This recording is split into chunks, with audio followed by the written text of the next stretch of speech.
Então vamos lá, pessoal. Boa noite a todos. Mais uma aula de Direito Penal, dando sequência ao nosso estudo, ainda dentro da teoria geral do crime, que é praticamente toda a matéria do primeiro semestre, né, do Direito Penal 1. Hoje nós vamos estudar o caminho do crime, também conhecido como iter criminis, né? Caminho do crime, também conhecido como iter criminis. Eu quero muita atenção de vocês nessa aula, porque isso vai refletir diretamente na próxima aula que a gente vai estudar, né? Conduta tentada, consumada, crime possível, né? Arrependimento eficaz, desistência voluntária. Então, nós vamos estudar uma série de elementos, né, que tem muito a ver com a matéria de hoje, com o entendimento da matéria de hoje. A gente precisa entender o momento do crime, tá? E só lembrando, pessoal, dentro daquela classificação nossa, né, o conceito analítico de crime, que nós temos fato típico, ilícito e culpável, nós estamos aqui dentro do fato típico, tá? Quando analisamos, né, o iter criminis, nós estamos analisando conduta, resultado. E por que não também o nexo de causalidade, né? O que acontece durante esse tempo? É isso que nós vamos analisar, para nas próximas aulas a gente destrinchar mais ainda e entender por que uma conduta é tentada, por que uma conduta é consumada, né? Por que o crime é impossível, por que houve desistência voluntária, enfim, todos os institutos. A gente está exatamente no fato típico, dentro de conduta, resultado e o nexo causal também, tá joia? Conceito de iter criminis, pessoal, é o caminho. Bom, iter criminis é caminho do crime, né? Então, é o caminho percorrido ou a ser percorrido para a realização do delito. Por que eu digo percorrido ou a ser percorrido? A ser percorrido quando a gente não chega lá no final, a gente não percorre o caminho todo. E aí a conduta, ela não vai se consumar, ela fica na modalidade tentada, tá? Então, é o caminho percorrido ou a ser percorrido, aquele caminho que teria sido percorrido, né, para a realização do delito, né, para a consumação. Então, trata-se de um conjunto de fases que se sucedem cronologicamente no desenvolvimento do crime. Cronologicamente mesmo, tá? O tempo vai passando e nós vamos avançando de fases. Primeira etapa, segunda etapa, terceira etapa e quarta etapa. E, aliás, quais são as 4 etapas, né, do iter criminis? Cogitação, preparação, execução e consumação, tá? Então, dentro dessas 4 etapas, nós vamos analisar cada uma delas, né? Nós temos uma primeira fase interna, né, gente, do iter criminis, que é a etapa de cogitação. Essa é a única fase interna. Por que, gente, fase interna? Porque está dentro da cabeça do sujeito. Ele cogita praticar um crime. Ele tem uma ideia, olha, vou praticar um crime, vou matar fulano, vou roubar ciclano, vou violar a administração pública, vou receptar mercadoria roubada. Ele só cogita, tá? Essa é a fase interna. E nós temos também a fase externa, que é composta da segunda, da terceira e da quarta etapa, né? Temos uma segunda etapa de preparação, que via de regra não é punível, assim como a fase de cogitação, a gente vai ver isso em detalhes ainda, mas a fase de cogitação não é punível, né, gente? Eu penso, eu quero matar fulano, posso querer matar todo mundo, tá? Se eu não matar, ou pelo menos tentar matar, nada a reclamar, né? A preparação também, nós começamos a preparar o crime. Para matar fulano, o que eu preciso? Bom, eu preciso arrumar uma emboscada, arrumar uma história cobertura para ela vir, se aproximar. Eu preciso de uma arma de fogo.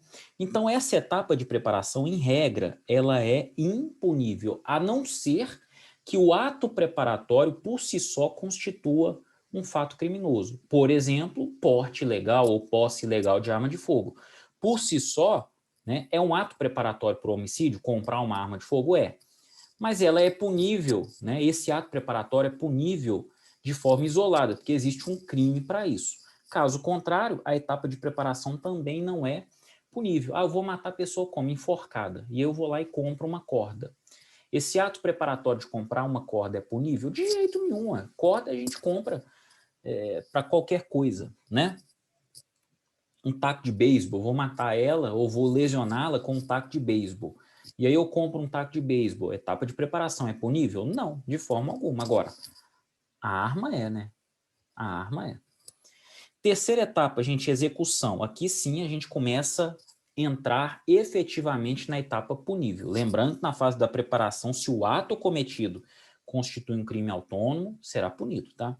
Agora, execução é tudo punido, tá? Tudo punido. Às vezes, na execução, o crime chega a se consumar, às vezes não. Quando se consuma, nós temos a quarta etapa, tá? Do crime, que é a consumação. Perfeito? E ainda temos, gente, a chamada fase de exaurimento do crime, tá? E essa fase de exaurimento, uma pequena parcelinha da doutrina fala que é a quinta fase, mas a maioria não, tá? 99% da doutrina fala não, exaurimento não constitui fase do iter criminis. Tanto é que ela não é penalizada. Vamos lá, exaurimento. Eu furto um veículo. Furtei o veículo. Depois eu vou vender esse veículo. Gente, não importa o que o sujeito vai fazer após o cometimento do crime. Após a consumação do crime, já se consumou, né? Eu furtei um veículo. Se eu vou vender, se eu vou tacar fogo, se eu vou doar para alguém, não importa. Essa fase é impunível, tá?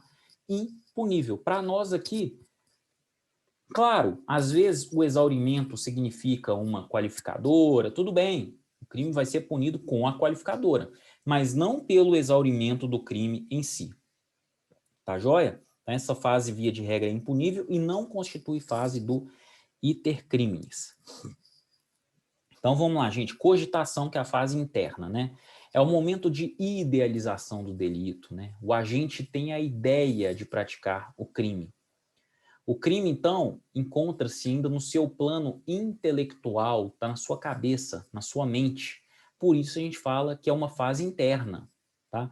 A única pessoa que sabe desse crime é o indivíduo que quer promovê-lo. Mas ele só tem isso na cabeça dele. Se ele não comentar com ninguém, absolutamente ninguém vai saber que ele queria fazer isso. Ele está idealizando, pensando, tá? E é uma fase, obviamente, impunível, tá? Não se pune a fase de cogitação, né, gente? Estou cogitando. Pode ser que eu nem pratique o crime, que eu mude de ideia. Eu cogitei, mas depois mudei de ideia, não quis, né? Então, é um indiferente penal, tá? Isso não significa necessariamente uma pré-meditação. Todo crime, ainda que de forma muito instantânea, você tem que cogitar ele, né? O ladrão tá ali, poxa, ele viu o veículo, eu vou furtar aquele veículo, ou vou roubar, né? Tem que ter uma fase de cogitação, ainda que seja milésimos de segundo, mas ela sempre vai existir. A premeditação, não, né? Você premeditando o crime, estudando e etc, né? Pode ser alguma qualificadora, né? Em determinadas modalidades criminosas aí, no homicídio, por exemplo, a premeditação, ela pode até redundar numa qualificadora, mas de modo geral, lembrando, né? Cogitação, fase interna, não é premeditação, é a fase interna que existe em todos os crimes e ela é impunível, é um indiferente penal, tá? Lembrando mais uma vez, né? Iter crimes, que é o caminho do crime, é isso que a gente está estudando. Etapas, né? Cogitação, que é a fase interna, a gente acabou de ver aqui, e temos a fase externa, com a preparação, execução e consumação. E lembrando, exaurimento, por isso que está com o asterisco vermelho aqui, ó, não compõe fase do iter crimes, tá? Preparação, gente, segunda fase aí do iter crimes, preparação. É a fase de exteriorização da ideia do crime. Aqui a ideia vai começar a sair da cabeça do sujeito e começar a entrar para a prática, né? Então, como que essa ideia sai da cabeça e vai para a prática? Por meio de atos que começam a materializar a perseguição ao alvo idealizado, né? Configurando uma ponte entre a fase interna e a execução. E a partir do momento que, via de regra, né, o crime é punível. Quando a gente inicia o quê? A execução. Então, nessa fase, pessoal, o agente procura criar condições para a realização da conduta idealizada, adotando providências externas que viabilizem o crime. Por exemplo, Por exemplo, gente, a aquisição de um automóvel para fuga. Adquirir automóvel é crime? Não. Então, impunível. Ah, é preparação? Impunível, tá? Transporte, né? A aquisição desse automóvel para fuga e transporte de produto de roubo, né? Impunível. Não importa para que eu vou usar. Comprar automóvel, a não ser, é claro, que eu furte o automóvel. Mas isso é um crime em si. Eu vou analisar todo o itercrimes do furto, né? É isso que eu quero deixar claro. A arma de fogo, é punível, é. Mas no crime de arma de fogo, de posse de arma de fogo, que existe, tá? Agora, se eu vou comprar, se eu vou pegar o meu próprio carro, se eu vou pegar emprestado com alguém, fase de preparação, impunível, tá? A aquisição de uma arma de fogo para o crime de homicídio, né? Também é uma fase de preparação? É. Nesse caso, é punível, tá? É punível porque a gente pune a preparação? Não, a preparação é impunível. É punível porque existe um crime para isso, né? Existe crime de posse ou porte ilegal de arma de fogo, tá? Então, lembrando, em regra, a preparação é impunível. Por quê? Porque a gente ainda não ingressou nos atos executórios. E por isso, o motivo, né, gente? A preparação, esse é um motivo da preparação não ser punida, porque a gente não entrou ainda nos atos executórios. Claro, né, excepcionalmente, né, e diante da relevância da conduta, o legislador pode criar um tipo especial prevendo punição para a preparação de certos delitos, né? Embora nesses casos exista a autonomia do crime consumado, olha lá. É uma autonomia do crime consumado. O porte ilegal de arma de fogo, poxa, ele é autônomo, né? Petrechos para falsificação de moeda, gente. Moeda falsa é um crime. Petrechos para falsificação de moeda, ou seja, o maquinário, né, tudo que precisa lá para você fabricar uma moeda, a tecnologia toda, né, os computadores, os papéis né, com as cédulas e tal, são petrechos para falsificação de moeda. Só o fato de ter isso é crime. Então, o legislador quis com que essa conduta fosse considerada criminosa. Beleza? Assim como... Desculpa, gente, sono. Assim como o porte legal, a posse legal de arma de fogo também são criminalizadas, né? A arma de fogo em si, né, não gera dano. Não gera dano, a não ser que ela seja usada efetivamente no homicídio, na prática de um roubo, né? E aí sim, nós temos o crime, mas o legislador falou, portar arma de fogo é crime. Então, ótimo, a gente pune, tá? Mas não porque a fase de preparação é punível, mas porque existe um crime autônomo em torno disso. Execução, gente, é a fase de realização da conduta designada pelo núcleo da figura típica constituída. E como regra, né, de atos idôneos e unívocos para chegar ao resultado, mas também daqueles que representam atos imediatamente anteriores a estes, desde que se tenha certeza do plano concreto do autor. Então, pessoal, a execução ela consiste na exteriorização do início da realização da conduta criminosa. O agente atua exteriormente para realizar o delito idealizado e preparado. O delito saiu da cabeça dele, não estamos mais na fase de cogitação, e saiu também daqueles atos preparatórios. Tá? Não importa ali se ele comprou uma corda, comprou um objeto, comprou um carro, ou pegou o seu próprio carro, conseguiu um carro emprestado, isso já não importa. Ele iniciou a execução, ele está já no núcleo, exercendo o núcleo da figura típica. Se o tipo penal fala em subtrair coisa alheia móvel para si ou para outra, e no momento que ele começa a subtrair, ele está efetivamente praticando crime. E a conduta, obviamente, sendo executada, ainda que não se consume. A consumação é a quarta fase, vai acontecer ou não, tá? Então, exemplo.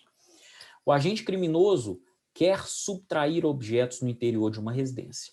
Ele aguarda na esquina o dono do imóvel deixar a casa. Então, quando ele aguarda na esquina, primeira coisa, né?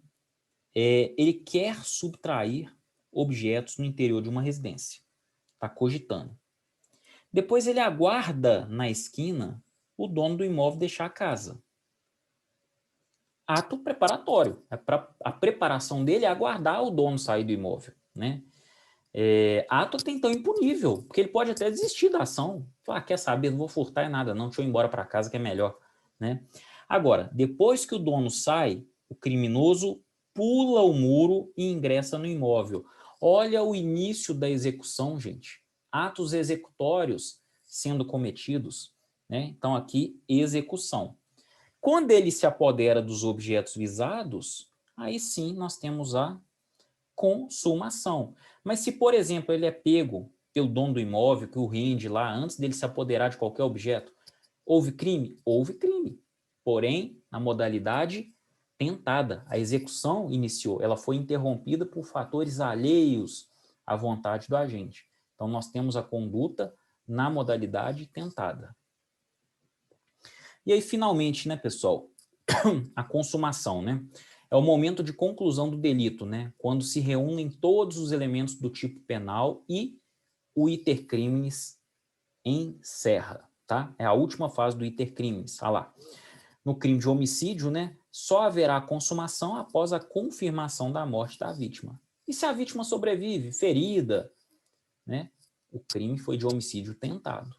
Porque o crime é matar alguém. Se a vítima continua viva, ninguém matou. Mas houveram atos executórios? Houveram. O disparo de arma de fogo, por exemplo, a facada, né? A porretada na cabeça. Mas a conduta não se consumou. Então a gente está diante aí de uma conduta tentada. E lembrando mais uma vez, o exaurimento, que está de vermelho, né? É um acontecimento posterior ao término da consumação do delito, ou seja, não constitui fase ou etapa do iter criminis. Ah lá, a venda ou dano do objeto de furto. Não importa o que eu faço com o objeto de furto. Isso é um mero exaurimento do crime. O crime já se consumou. Crimes formais, gente. Ah lá. O exaurimento significa a produção de resultado lesivo ao bem jurídico após o delito já estar consumado. Ou seja, é o esgotamento da atividade criminosa, implicando em prejuízos além dos atingidos pela consumação. É o que ocorre nos crimes formais e crimes de mera conduta, né, quando atingem o resultado previsto no tipo. Mas ele não é obrigatório para a consumação do delito. Por quê? Porque os crimes formais, a gente já estudou isso inclusive na classificação dos crimes, né?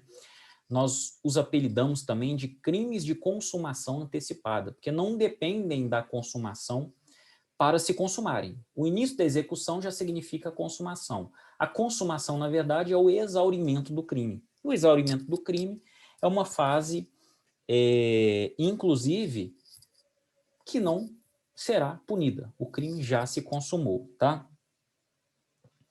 Por exemplo, né? Ah lá, o recebimento do resgate na extorsão mediante sequestro. Precisa receber o resgate para que a conduta esteja consumada na extorsão mediante sequestro? Não. A consumação se dá após a realização da privação da liberdade da vítima. Já está consumada. Se houve o pagamento lá da extorsão, né? Do resgate, a conduta já se consumou. Isso pode até agravar a pena? Pode agravar a pena, né? A conduta foi muito pior. Além da privação da liberdade ali, a vítima perdeu o dinheiro, né? Por meio aí de parentes, né? De alguém que pagou. Então, assim, piora a pena? Piora a pena. A dosimetria certamente será mexida em razão disso. Agora, falar que, não, o crime se consumou porque houve pagamento. Não, de forma alguma. Já estava consumado, tá? E apesar de não influenciar na configuração do crime, o exaurimento poderá ser uma circunstância judicial desfavorável, né, na fixação da pena, está lá no artigo 59, pode se configurar numa qualificadora, pode se configurar uma causa de aumento, né, pode configurar também em um crime autônomo, por exemplo, o crime de sequestro qualificado pela finalidade libidinosa e estupro. Né? Então, pode ser até uma modalidade criminosa à parte, beleza? Então, lembrando, gente, cogitação impunível, preparação impunível, salvo se a conduta for prescrita como um tipo penal, no caso de porte ilegal de arma de fogo, por exemplo, tá? Aí, na execução, sim, gente, na execução, a conduta já é considerada punível. Tá? Ela pode chegar na consumação? Pode. Talvez não. Talvez fique por aqui, não tem problema. Será punida de acordo com o artigo 14, inciso 2 do Código Penal, né? Crime tentado e não consumado. Tá joia? Então, é isso, pessoal. Tudo que eu tinha para falar para vocês aí para o iter criminis. Isso aí vai dar um subsídio teórico muito bom para nós no momento, né, nas próximas aulas, ou melhor, na próxima aula, né? Quando a gente for estudar consumação em tentativa, desistência voluntária, crime impossível, arrependimento posterior, aí vamos falar de ponte de ouro, ponte de prata, né? E a gente vai voltar nesse conhecimento teórico, vocês vão ver como vai ficar simples e vocês vão ter um entendimento bacana sobre a matéria. Tá joia? Então, para quem está ficando aqui, eu vou abrir as perguntas, encerrando a gravação. Para quem está no YouTube nesse momento e ainda ficou alguma dúvida, pode postar lá nos comentários que eu respondo para você. Tá joia? Pessoal, é isso. Muito obrigado pela atenção.